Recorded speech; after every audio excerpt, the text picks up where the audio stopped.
Radio Brockley, the UK's official #1 hospital radio station.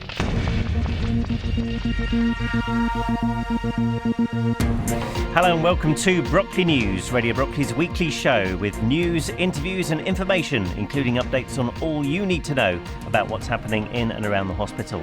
I'm Alan Joyce, and coming up tonight we'll be hearing highlights from this morning's Buttercup Walk event, which took place here in the grounds of the RNOH. You may have heard our live coverage earlier on today, but now we'll hear some of the highlights from the event, including interviews with the RNOH chairman, along with some of the walkers and ex-patients. Then at 7:30, your chance to win some Radio Brockley goodies without leaving your bed on Bedside Bingo. David Rauch will be calling out the numbers. And then at 8 o'clock tonight, all your choice of tunes on the Sunday Request Show with Keith Reid. So stay tuned to London's longest running hospital radio station and officially the UK's #1 hospital radio station. It's Radio Brockley.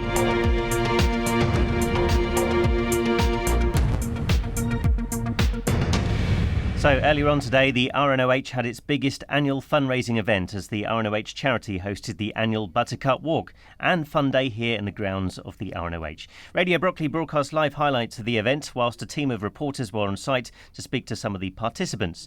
So now it's your chance to listen back to some of the high points. Let's join our reporting team of Emma O'Connor, Marge Walker and firstly Graham Rich. This is Sunday morning at the RNOH Hospital. And this is the Buttercup Walk 2016, doing my rounds here, looking at all the stands and the stalls as things are getting busy and people are turning up. Many stands, and my first protocol is an important one. It's food, and here is Arjuna Patel to tell me something. Hi, Arjuna. Hello. Good morning, everyone. We have really yummy Indian food this morning for you all as a charity. Please come and join along. There is a samosa chaat, if you all know what it is. It's samosa mixed with all other yummy ingredients. And it smells wonderful. Thank you, and I hope you will enjoy later on. And please come and join us. Thank you. Excellent, super. And actually, this is a bit of a deception because although I see and smell good food, you're not in the catering department at all.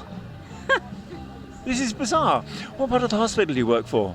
We work for finance. I used to work for finance, but I do charity every year here.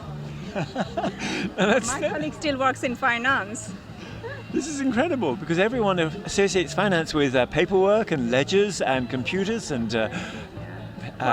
For a change, we decided to do something more interesting, and that's food. No numbers from us today. Thank you. That's fantastic.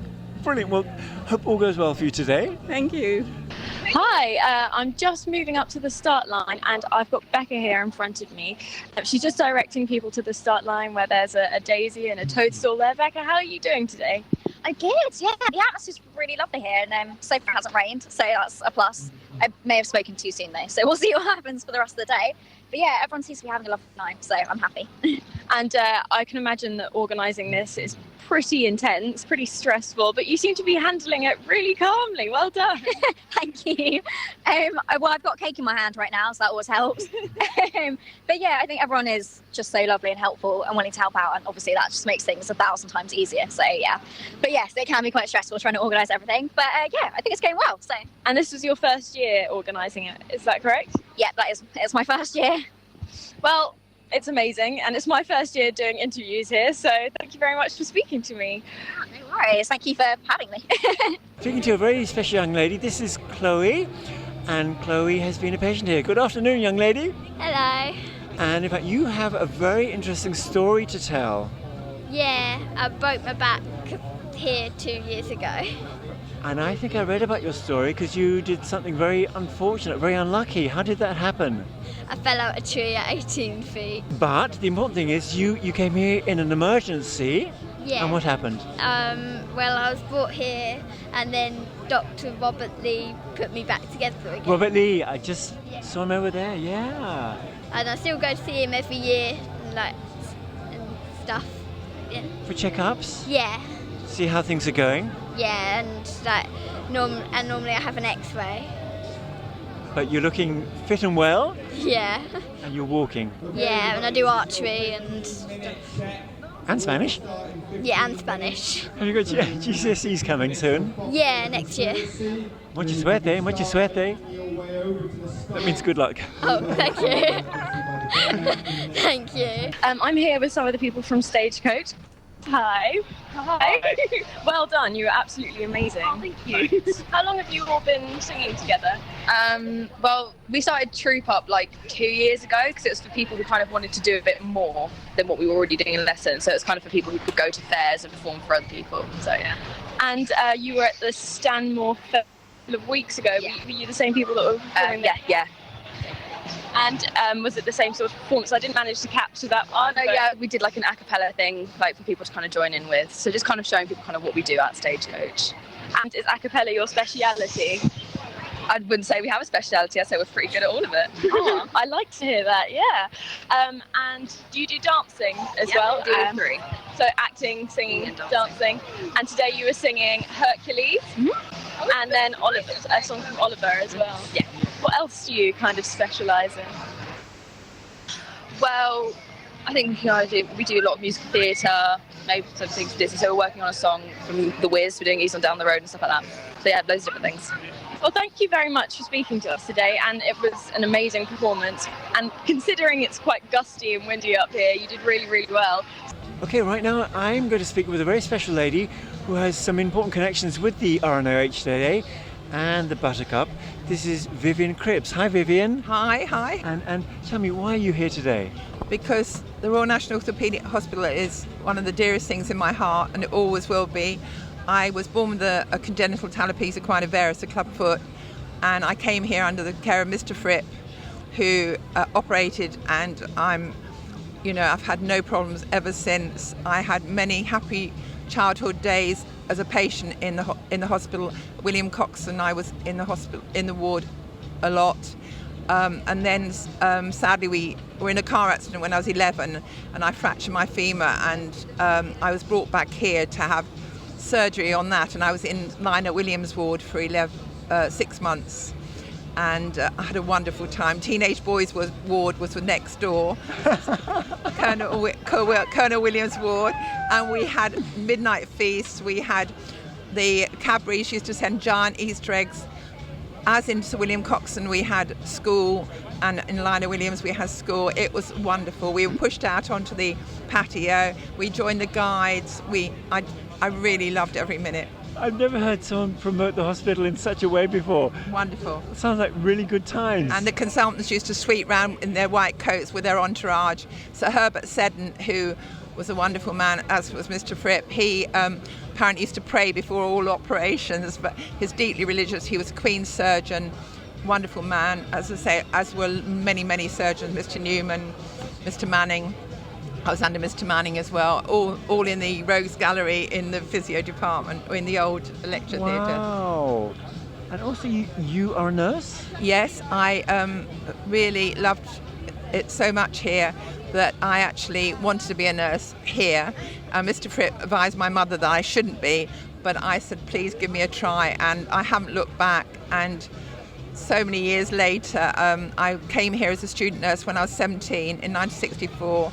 And I left in 67 to go to the Hammersmith in Duquesne Road because my friends were going. We had a wonderful time when we were here. We were in a nurses' home on Brockley Hill House. Then we moved into the hospital, into the main building, this one, and then we moved into Louis Fleischmann at the back of the hospital. And basically, it was a lot of hard work, a lot of strain, a lot of worry, but so much fun, and we learnt so much. I made wonderful friends. We're still in touch with them all over the world, and basically it's just a wonderful place. I went, not my husband, but I met somebody on Ward 7, a chap that I went out with after he went home. Many happy memories. Wow, your connection with the hospital is very important indeed, both as a nurse and as a patient. Thank you. Wow, that's very impressive. Yes, well, I was going to say it's very dear to my heart. My mother always said she'd leave Mr. Fripp some money in her will, but sadly he died before her, but he was a lot older. But I mean, we have done things to remember. I mean, if it wasn't for Stanmore, I wouldn't be walking. Mr. Fripp was the only one that would operate on me. My mother went everywhere. She went to Harley Street because her GP told her to go to Harley Street, and he said, you're young, you and your husband don't want to pay my fees, come to the Royal National Orthopaedic in Great Portland Street, and we never looked back. And Wow, what a story. we were all seconded to Great Portland Street to the hospital for about 2 months, and that was great fun, you know, let loose in London, you know, only 18, really good. Wonderful times. As I say, we had real characters, very good times, and the patients were wonderful. The hospital is wonderful. That's why you've come to the Buttercup Yes. Walk today. Absolutely, and I've been every year for years. Whoa, a truly fantastic story. Thank you. Hope you enjoyed today. Thank you so much. And thank you for being so cheerful and upbeat. Oh, wonderful place. I can't tell you. It is a wonderful place and very much in my heart. Thank you very much indeed. Thank you. Yeah, I'm with Tony Goldstone. Hi, Tony. How are you today? Fine. I'm hoping it's not going to rain, but it could. I'm very positive. Yeah. Well, you came all prepared for it. I see you've got an umbrella and your Yeah. Well, I was out with the dog earlier in the morning, and it was raining then, so I think it's going to go on and off all day. It looks all right at the moment. The worst cloud has passed. Yeah, it has. Is your dog coming to the dog show later on? No, I don't think so. Depends whether my wife brings him or not when she arrives, but I doubt it. Oh, come on, have a little bit of faith. I'm sure it could work. Yeah, he's not too good with big numbers, so I don't think he is coming. No. How have you been enjoying the day today? Well, it's well organised as usual. It's different from lots of the fetes and fairs that are going on at the moment. I was out walking the dog in Radler, which is doing its own fete this afternoon on the recreation ground, because you know, this has a different kind of point to it, so that the stall side is not as big as some, but the Buttercup Walk and why people are doing it remains important, and is just as important as it ever was. So that's the main reason for people to come today, I think. And would you just be able to describe what the Buttercup Walk is actually for, just for people who may not be aware? The essence of this is that it's a different kind of sponsored walk, and it's so different because the people doing the walking are almost all patients of the RNOH who have undergone major treatments and major procedures. So this is not even like a 10 kilometer or a half marathon or a full marathon, because the mile of this walk, for some people, given the shape of their muscles and limbs, is an enormous challenge. And it's a challenge that all of them want to take up. First of all, to prove to themselves that they can do it, of course, but secondly, to get sponsored and to assist many different kinds of things that the RNOH will make every patient's experience a better one. So, and it's also highly emotionally loaded, not only to them, but to their families that see them able to do this when maybe before the intervention of Stanmore they weren't able even to undertake something like this. So it's an important, emotionally charged situation, which is different from the vast majority of other sponsored walks or runs. You know, it's a particularly important year this year because the replacement of the hospital with a new building, we hope that now we're just about a month or so away, or 5 weeks away from the agreement of the relevant NHS authorities and the signing of the building contract, which I truly believe, and I really didn't till recently, will be the first stage of the transformation of the Stanmore site, which will be a replacement of 100, that's half the total beds, with new facilities, which is long overdue, as everybody knows. Hopefully soon followed immediately after by the signing of a contract for a new biomedical engineering facility of University College London on site, which will feed in research, which will help these patients.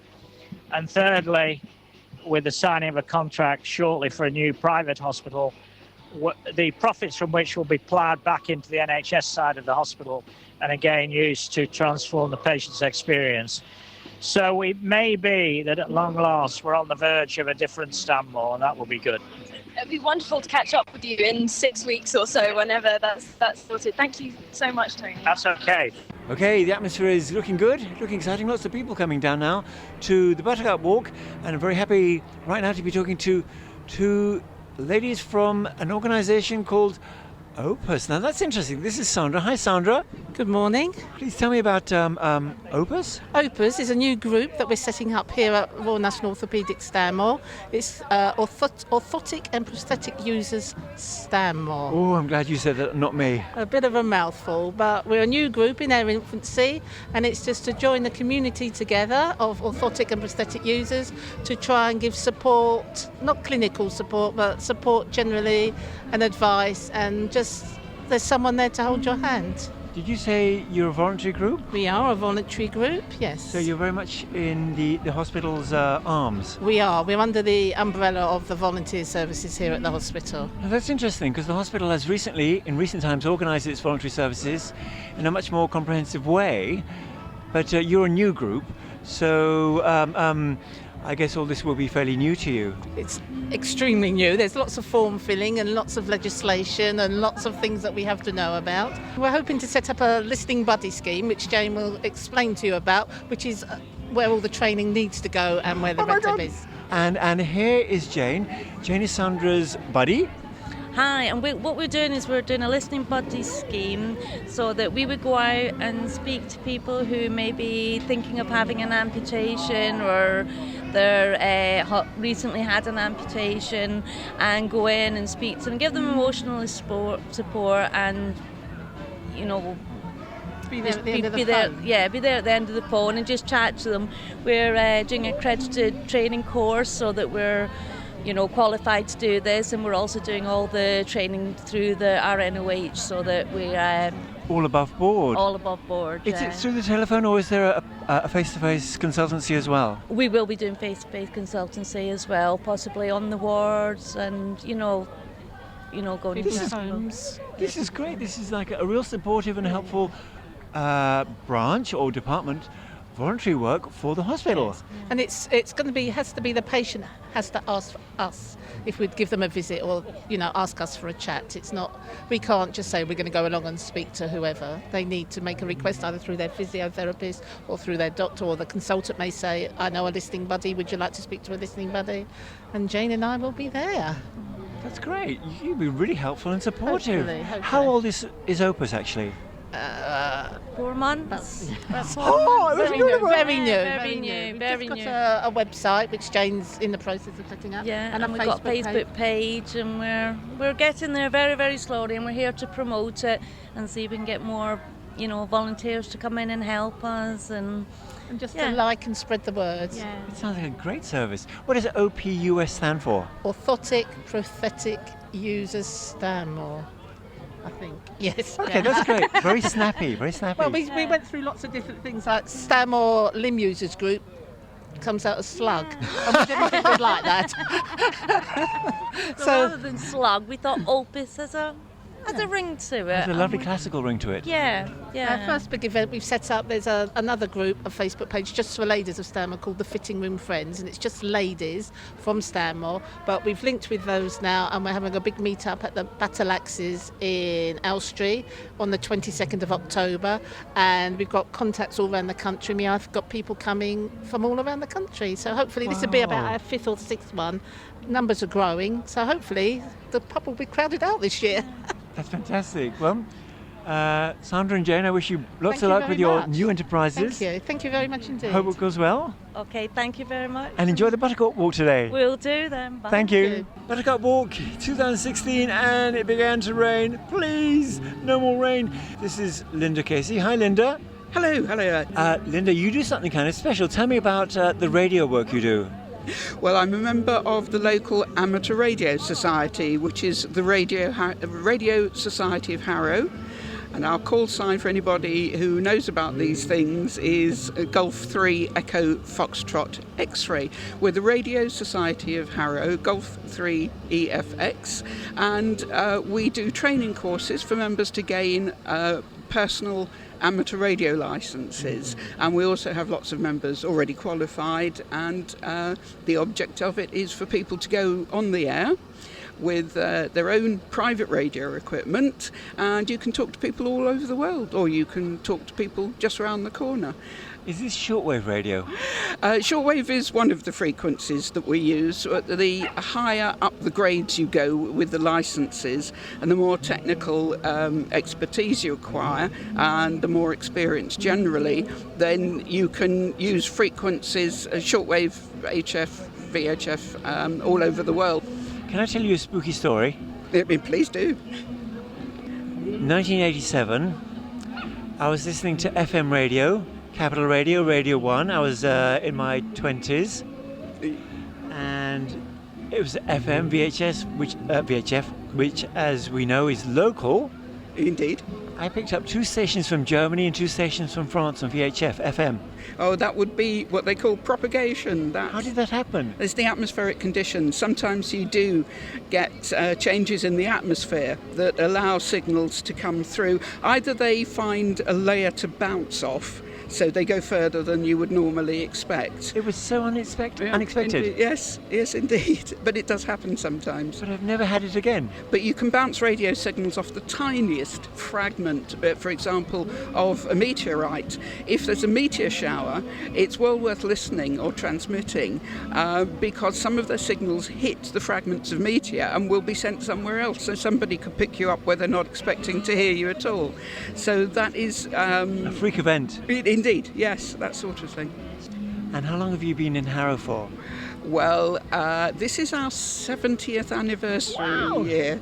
It started in Kenton in 1946, so we're celebrating 70 years this year. And we cover quite a wide catchment area of northwest London.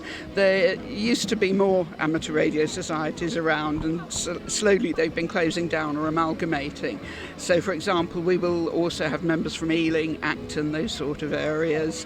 We've got members living in Harleston, Willesden, Kensal, even as far out sometimes as Hemel.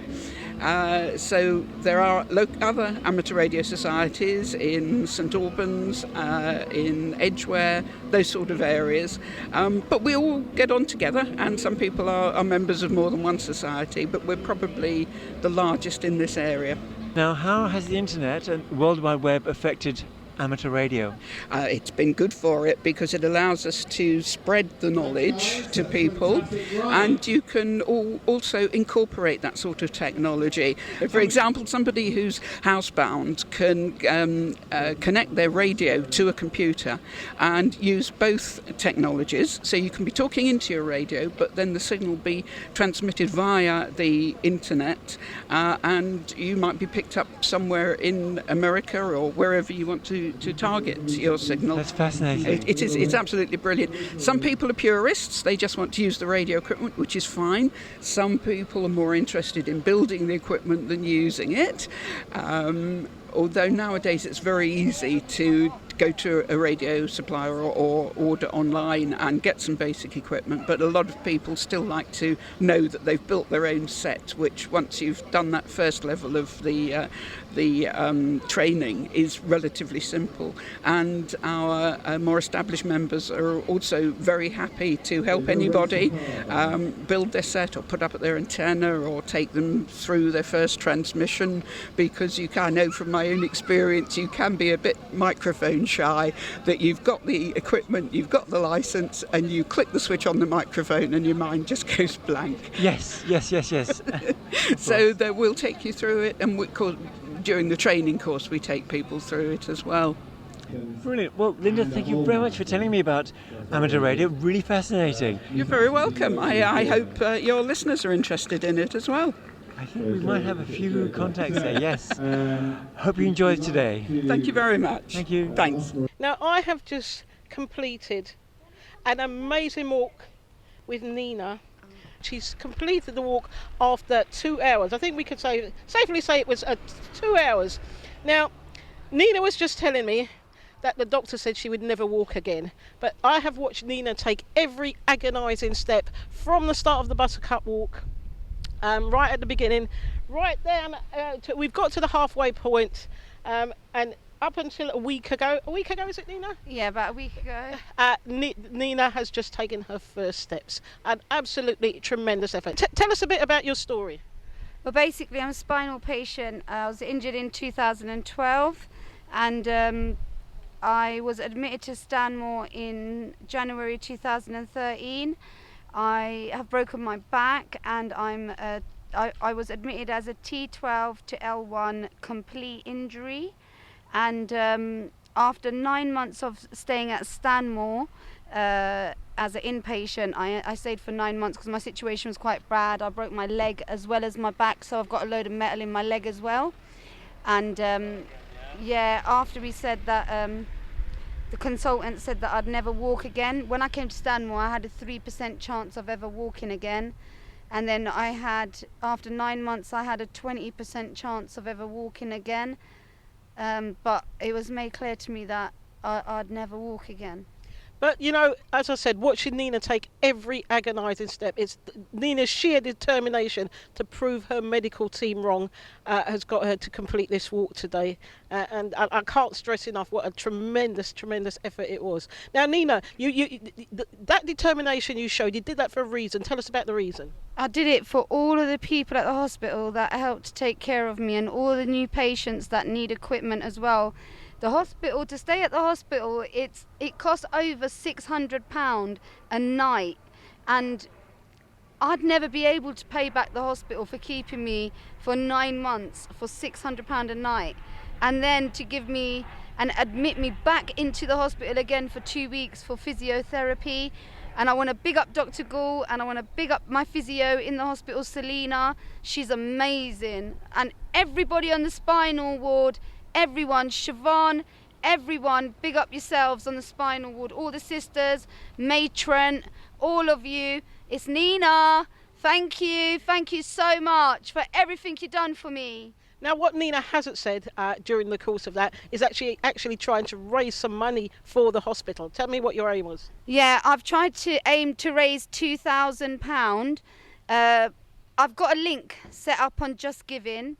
I've got an Instagram page. If you go onto the Royal National Orthopaedic Hospital website and you go to Buttercup Walk, you'll be able to get the link for Just Giving, and my name's on there, Tajinder Rahi.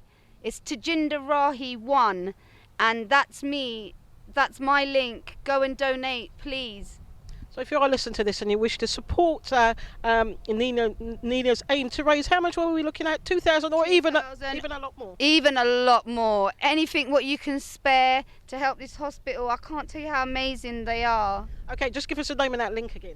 The name of the link is, you go to Just Giving, and it's Tajinder Rahi. Just Giving, Tajinder Rahi, Buttercup Walk, Royal National Orthopaedic Hospital.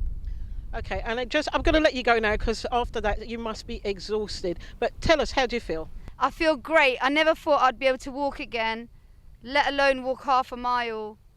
Yeah. After 2 hours, Nina has completed the walk. I know I keep saying it, and I know I'm repeating myself, but I've been with Nina taking every agonising step. And I can't go with giving a huge big up to her support team.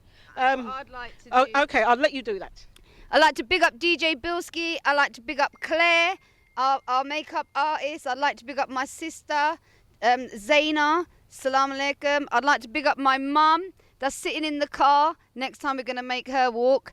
I'd like to big up Neville, who's my best friend and my carer as well. I'd like to big up this pretty lady that's here. I'd like to big up Paul, who done the walk. And I had some donations given to me today while I was walking from Roger and Helen.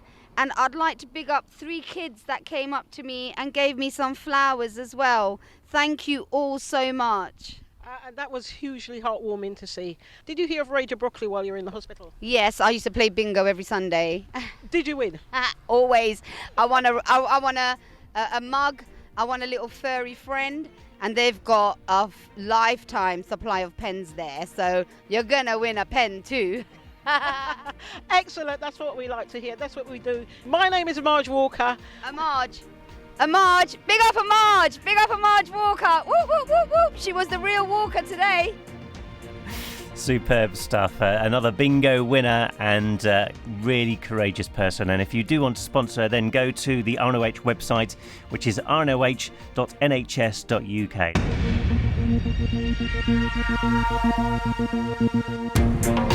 For the very latest on what's happening in and around the hospital, tune in to Brockley News every Sunday at 7 o'clock for news, interviews and information. You can also tune in to Brockley News Extra Mondays to Fridays at midday and Monday evenings at 8 o'clock for another chance to hear some of our recent interviews. And if you want to keep in touch with what's happening after you leave the hospital, then you can also tune in online at youtube.com/Radio Brockley. That's Brockley News, Sunday nights at 7, and Brockley News Extra, Monday nights at 8, and Monday to Fridays at midday, here on your number one recuperation station, Radio Brockley.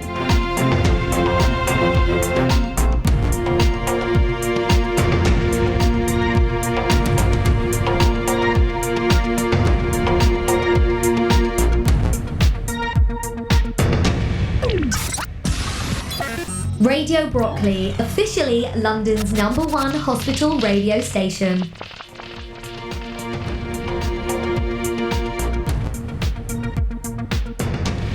So earlier on today, the RNOH had its biggest annual fundraising event as the RNOH Charity hosted the annual Buttercup Walk and Fun Day. So now here's part two.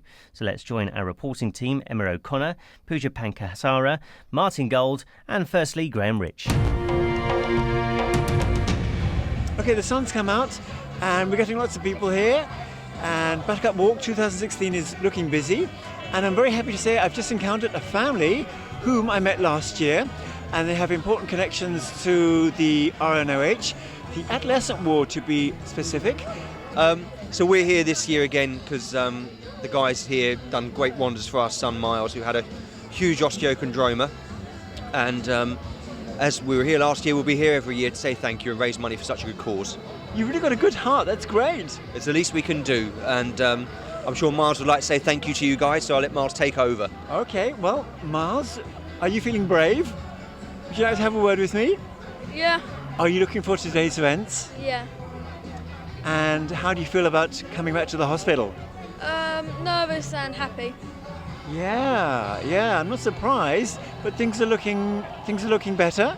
Yeah. Yeah, good for you. Hope all goes well for you. Thank you.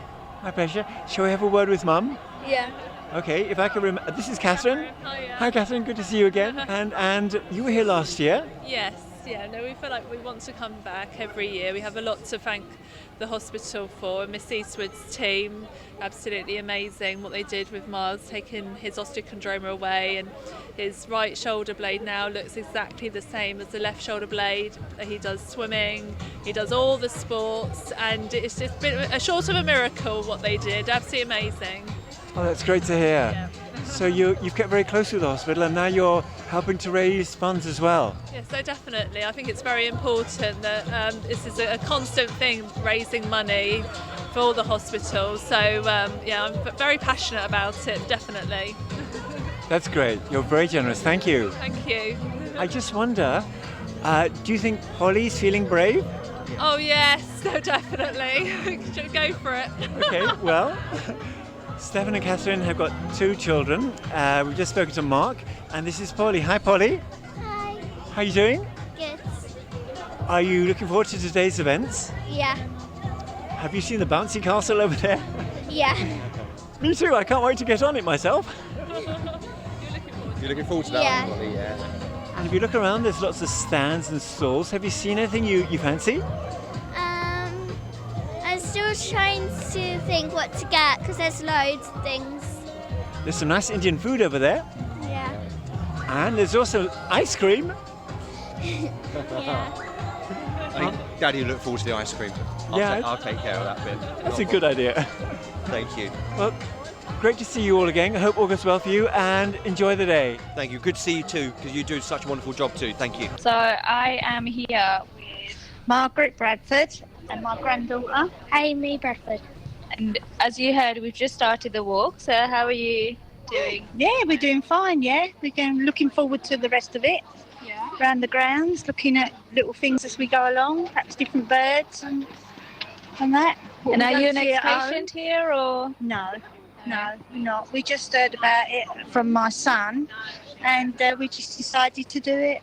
Come along. We come from Barking in Essex.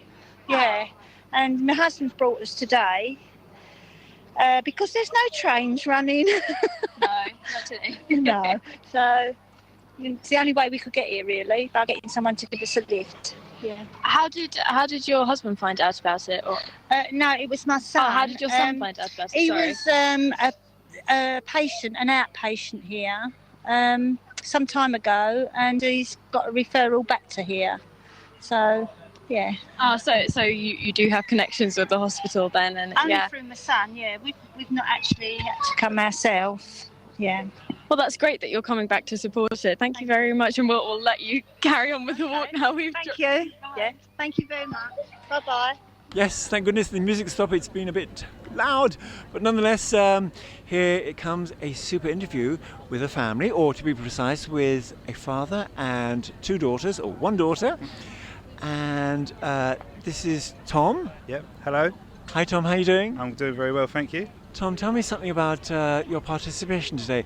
I think the hospital is a special place for you and Lucy, your other daughter. Yeah, my daughter Lucy has a deformity in her wrist called Madelung's deformity, and we get seen at Bolsover Street, but every operation she has here at Stanmore. So today we decided to come down and just do the walk and participate a little bit, just to say thanks, basically. That's why we're here. Oh, it's really generous, really good of you. That's fine. We didn't know how big or small it would be, but it didn't really matter how big or small it would be, because it's just to show support, really, because they're very kind to us when we come here, and they treat Lucy really well. And so we thought we'd come down, check it out, do a walk, and that's it, basically. What do you think of the atmosphere? I think the atmosphere is really good. I didn't know what to expect. I didn't know whether to expect 50 people or 5,000 people, but I think this is it's a very good atmosphere. Everyone's really friendly, and I can tell by looking around that a lot of the people that are doing the walk are people that have used the hospital just by looking around. You're right. Yeah. Patients and carers are all participating. Yeah, and I can see that as well. I can see a lot of carers here. I recognise a few carers from my time in the hospital with my daughter.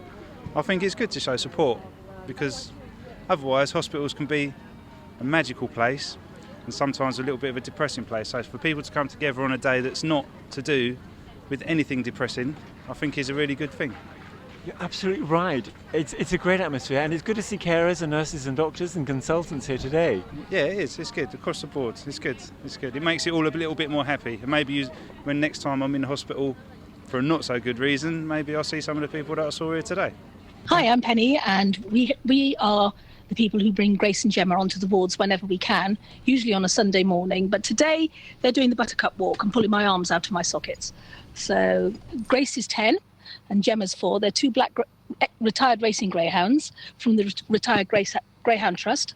And once we'd had them 6 months, they were assessed by Pets Therapy to prove that they were gentle and good-mannered. And now they come onto the wards and fight each other for custard creams from the nurses. You can bring any pet on. Any pet can go through the 2-hour assessment, and as long as they're well mannered and they're not going to do anything unpredictable, then they'll be suitable for the scheme. And then you get a list of the institutions that are signed up for it, of which this hospital is one, and then you can just come and go, as you want when you can. Yeah. And we brought a lot of joy to the wards over the years, haven't we? We've done it for 4 years now so far. It's great. It's a good scheme. We love it because I originally trained as a nurse, but I had to give up because of my back problems. And it's virtually the only, apart from hospital radio, it's virtually the only volunteering you can do where you're on the wards working with the patients. So I get to do all the nice bits of nursing without all the heavy stuff. It's great. I love it. If I just could say something about the Retired Greyhound Trust, our dogs are from that scheme. So a lot of racing greyhounds, once they finish racing, they're no good to the owners, so they get passed on to the RGT. And currently there are thousands of dogs like this all up and down the country waiting for homes.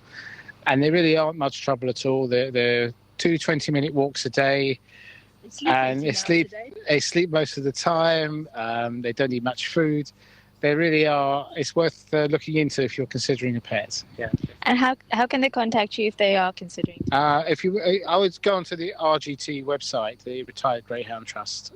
They have pictures. I was sold on the pictures.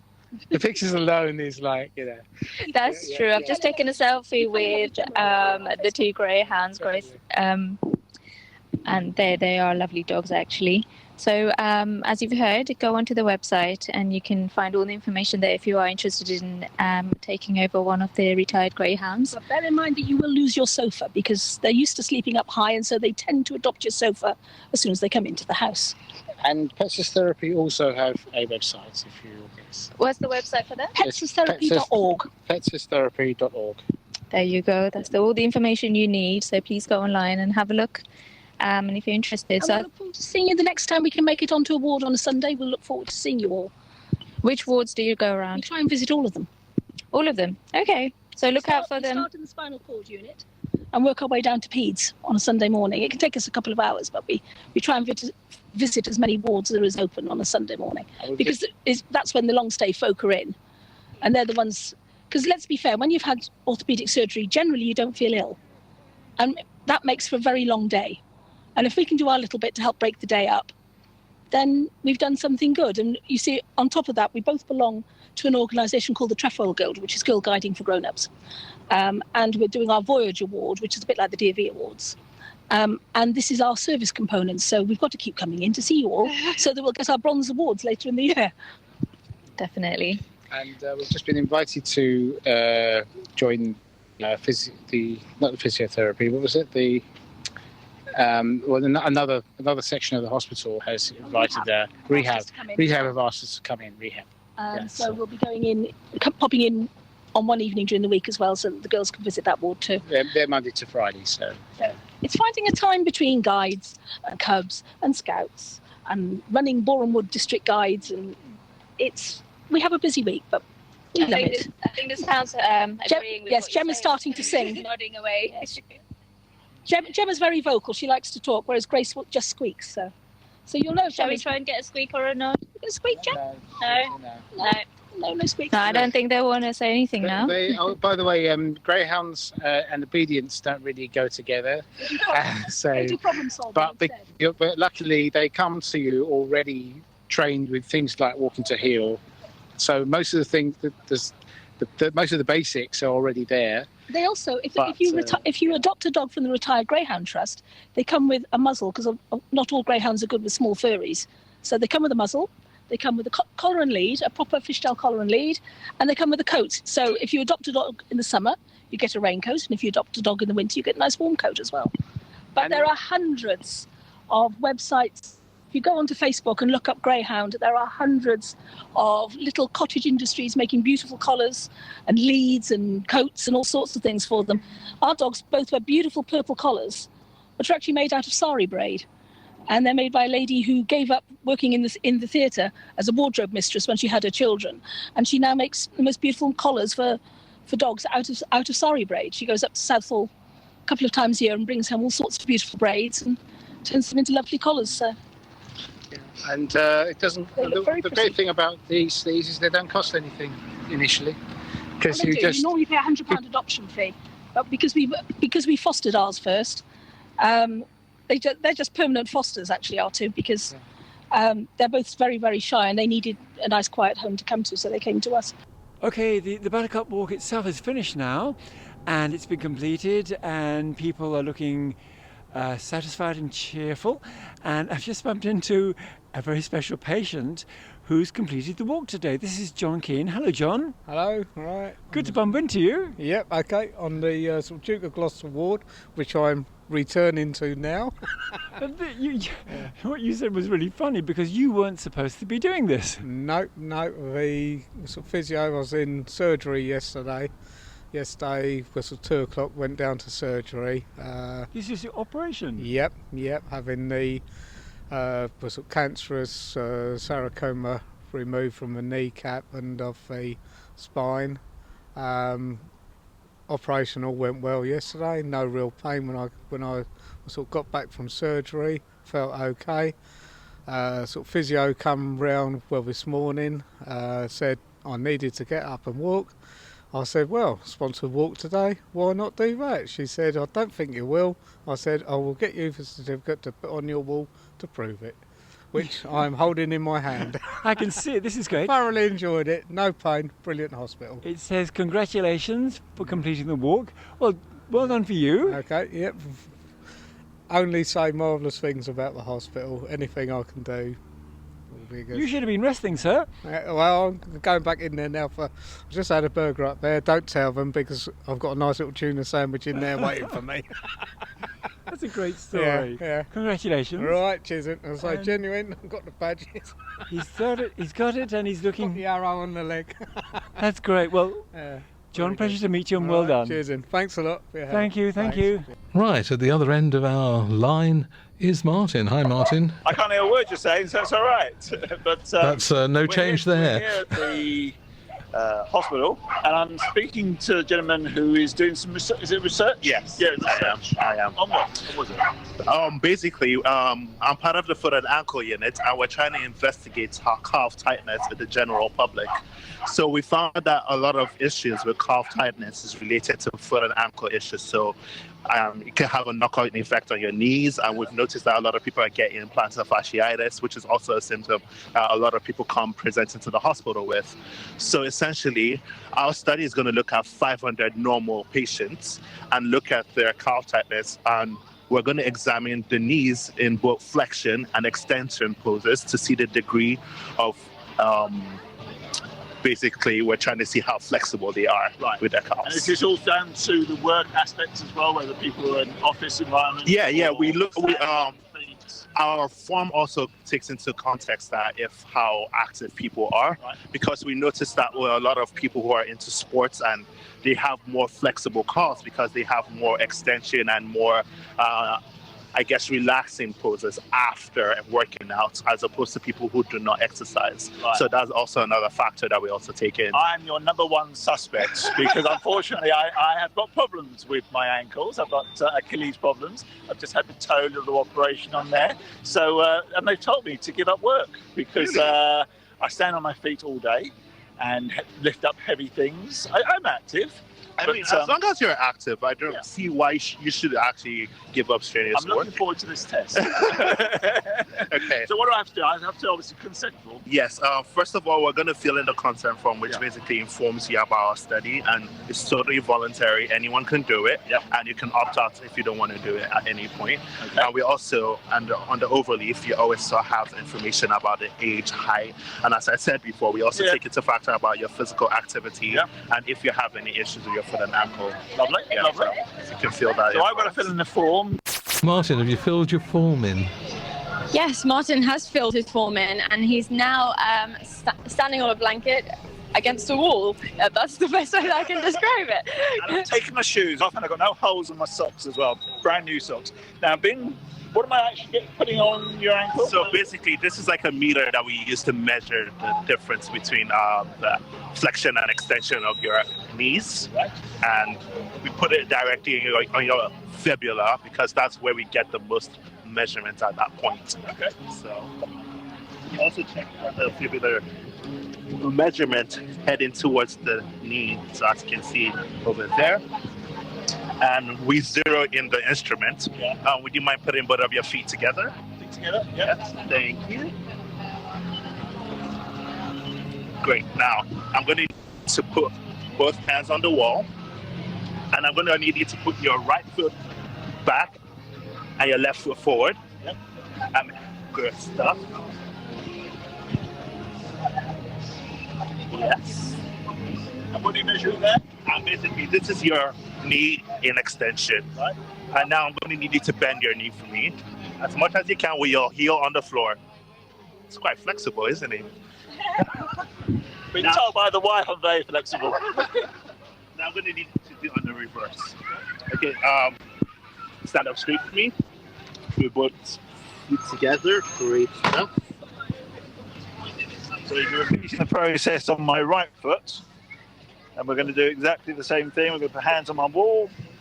We're going to bend Now I'm going to need you to do the reverse, as I said. And now I'm going to need you to bend the knee for me. With your heel on the floor. Okay. Thank you very much. And that's it. Oh, that's the end of the process. Any early results? On your right, you're quite flexible.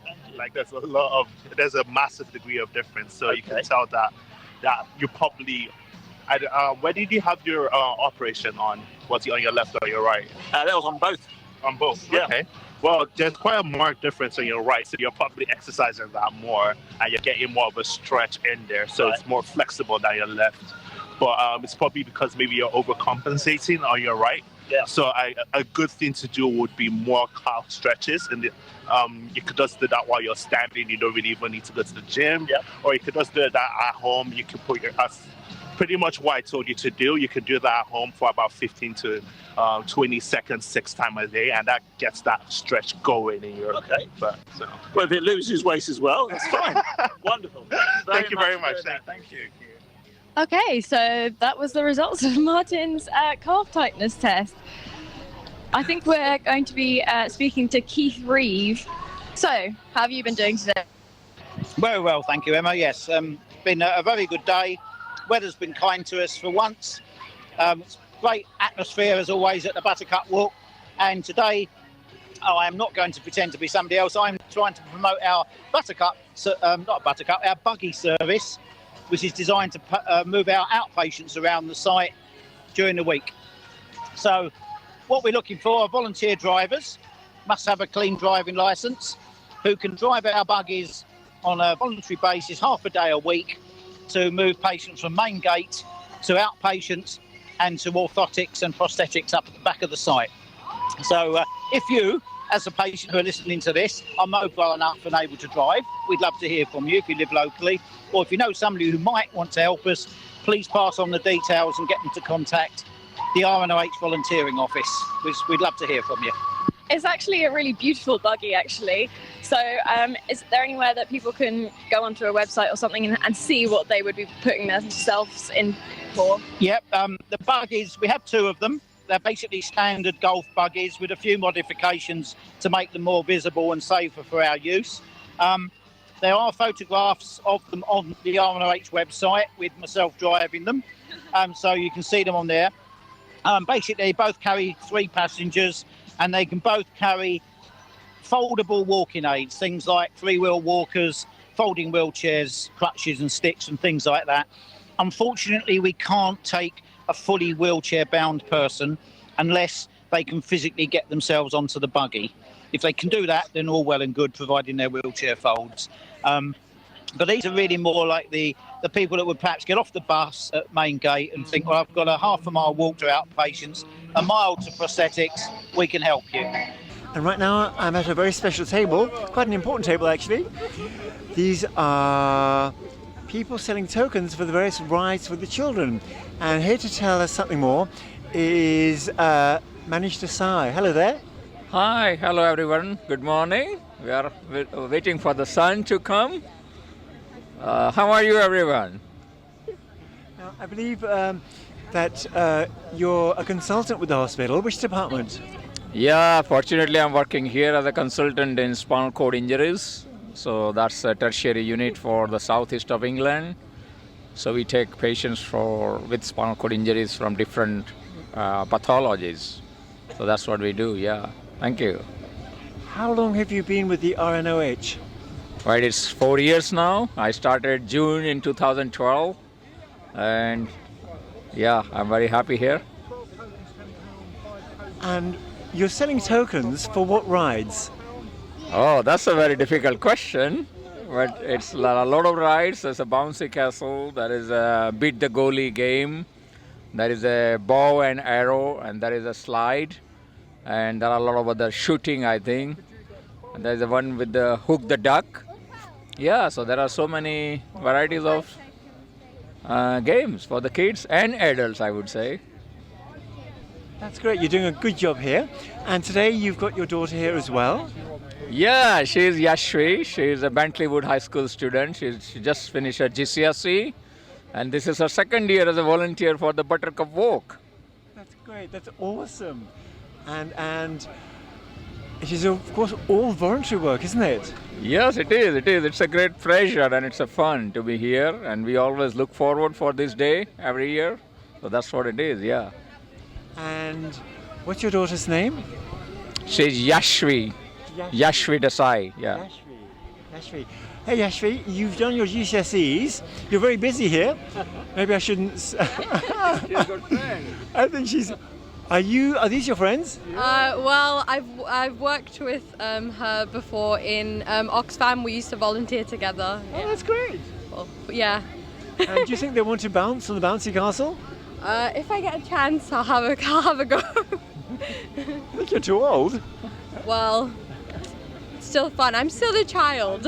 Oh no, you're not. And has it been fun today? Yeah, it's been really fun. Everyone's really nice, and I think everyone's having a good time.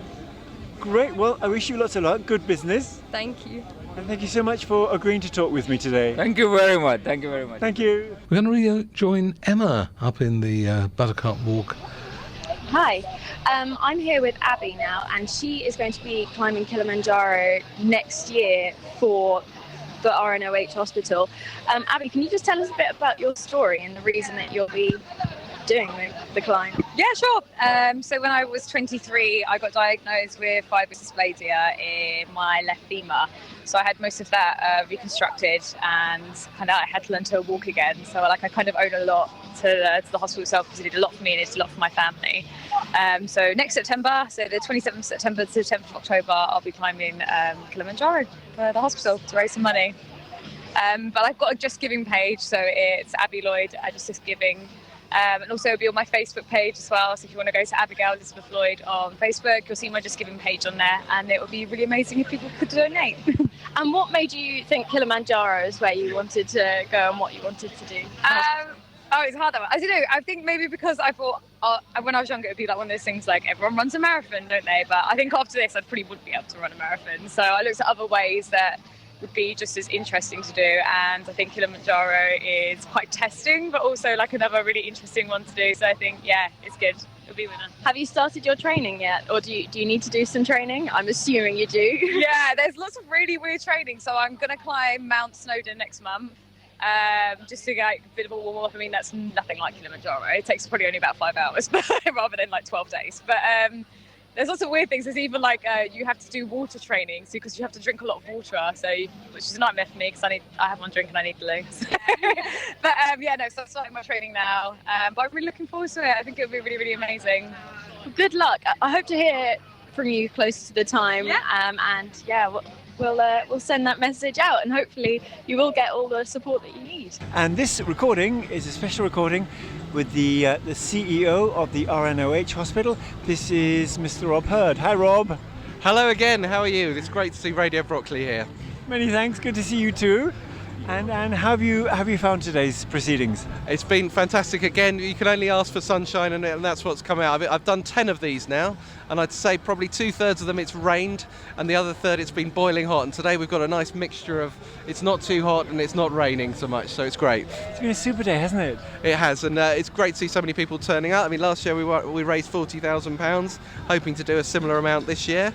I haven't seen any of the numbers, but looking at the number of people we've got turning up, it's going to be good. And this raises great stuff for the hospital, the equipment, but above all that, it's great to see so many staff who volunteered to spend their Sunday here, and so many patients who it's really quite moving to see people doing the walk, and us all getting together and just stepping back and enjoying a day in the sunshine like this, away from the sort of daily grind of the outpatient clinics and the ward rounds and everything. So it's fantastic, yeah. I agree with you. For me, it's so much fun to meet doctors, consultants, nurses, carers and clinicians and technical staff letting their hair down. Yes, and just relaxing for a day, and it is different and you have the sort of conversations you have here are not the sort of conversations you have during the week. We're talking about our family, what we do away from work, and that brings people together, and that's fantastic. But it's all done with all our patients here as well, and all the friends of the hospital that come along to days like this, and make it feel really special.